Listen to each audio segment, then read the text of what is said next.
গাজায় অবিলম্বে যুদ্ধের নামে গণহত্যা বন্ধের দাবিতে 15 এপ্রিল সোমবার ট্যাক্স ডেতে পুরো যুক্তরাষ্ট্রে স্ট্রাইক আহ্বান করেছে যুদ্ধবিরোধী 22টি সংগঠন। এদিন যানবাহন, সরকারি বেসরকারি অফিস আদালত, ব্যবসা বাণিজ্য বন্ধ সহ পুরো যুক্তরাষ্ট্র অচল করে দেওয়ার ঘোষণা দিয়েছে স্ট্রাইক ফর গাজা নামের এই কোয়ালিশন। ধর্ম, বর্ণ ও জাতীয়তা নির্বিশেষে সবাইকে আন্দোলনে একাত্মতা ঘোষণা করে কর্মসূচি সফল ও সার্থক করে তোলার আহ্বান জানিয়েছেন আন্দোলনকারীরা। রিপোর্টে বিস্তারিত।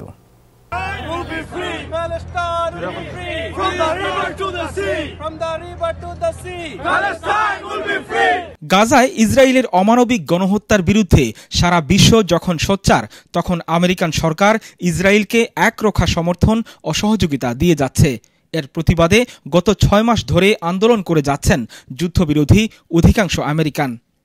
এমনকি ক্ষমতাসীন ডেমোক্র্যাট পার্টির 85% সদস্য ও সমর্থক বাইডেন সরকারের এই পলিসির বিরুদ্ধে অবস্থান নিয়েছেন বলে খবর বেরিয়েছে গণমাধ্যমে।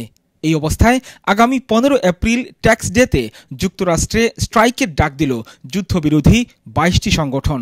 April 15th, which is also tax day, more than 25 organizations across the country are calling for a national strike for Gaza. In order to be in solidarity with the people in Gaza and to take action through our means. The best way possible for us to take action is to refuse to participate in the economy on that day. We will be encouraging people not to go to school. We will be encouraging people not to go to work, and of course not to spend any money on that day. Strike আহ্বানকারী সংগঠনগুলোর পক্ষে American Muslims for Palestines AMPর এই নেতা জানান, গাজায় নিরপরাধ নারী, পুরুষ ও শিশুদের লাশের সারি যেভাবে বেড়ে চলেছে, তাতে দেশটি এখন এক মৃত্যুপুরীতে পরিণত হতে চলেছে।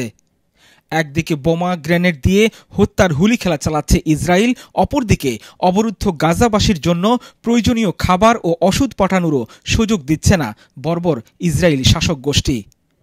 এই অবস্থায় যুদ্ধ বন্ধের জন্য জাতিসংঘ সহ আন্তর্জাতিক সংস্থাগুলো রেজুলেশন পাশ করলেও তা কার্যকর করছে না ইসরায়েল। তিনি অভিযোগ করে বলেন, একমাত্র আমেরিকান সরকারের সমর্থন ও সহযোগিতার কারণেই ইসরায়েল এই অমানবিক যুদ্ধ চালিয়ে যেতে পারছে। এই অবস্থায় 15 এপ্রিলের স্ট্রাইকে যোগ দিয়ে আমেরিকাবাসী বাইডেন সরকারকে গাজা যুদ্ধ বন্ধের জন্য চূড়ান্ত আলটিমেটাম জানিয়ে দেবে বলে আশা করছেন আন্দোলনকারীরা। A campaign to have strike on April 15th, which is the tax day. We ask all our community, our Uber drivers, our taxi drivers, our restaurants, our small businesses to be closed on that day, and we don't spend any money on that particular day to send a strong message to the economic leaders of this country, to the political leaders of this country, that we do not support this war machine that is killing our brothers and sisters with our tax dollars. Muslim ummah of North আমেরিকার এই নেতা বলেন, আমেরিকার নাগরিকদের ট্যাক্সের dollar খরচ করে Biden সরকার ইসরায়েলকে অস্ত্র ও আর্থিক সহযোগিতা অব্যাহত রেখেছে। 95% আমেরিকান সরকারের এই পলিসি মানে না। ফলে 15 এপ্রিল ট্যাক্স ফাইলিং ডেকে এই প্রতিবাদী স্ট্রাইকের জন্য বেছে নেওয়া হয়েছে বলে জানান তিনি।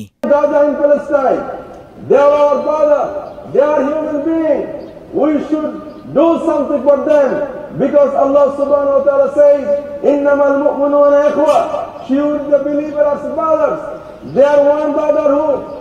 We should do something for them.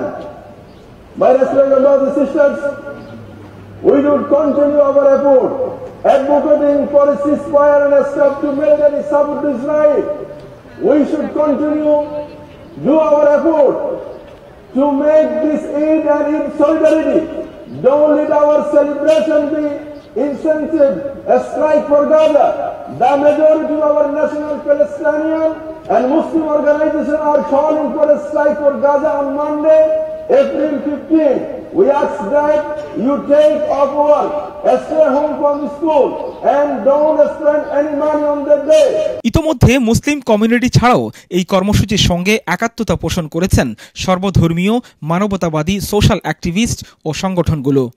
মসজিদে মসজিদে পবিত্র ঈদ উল ফিতরের খুতবায়ও ইমামরা এই কর্মসূচি বাস্তবায়নের পক্ষে বক্তব্য দিয়েছেন।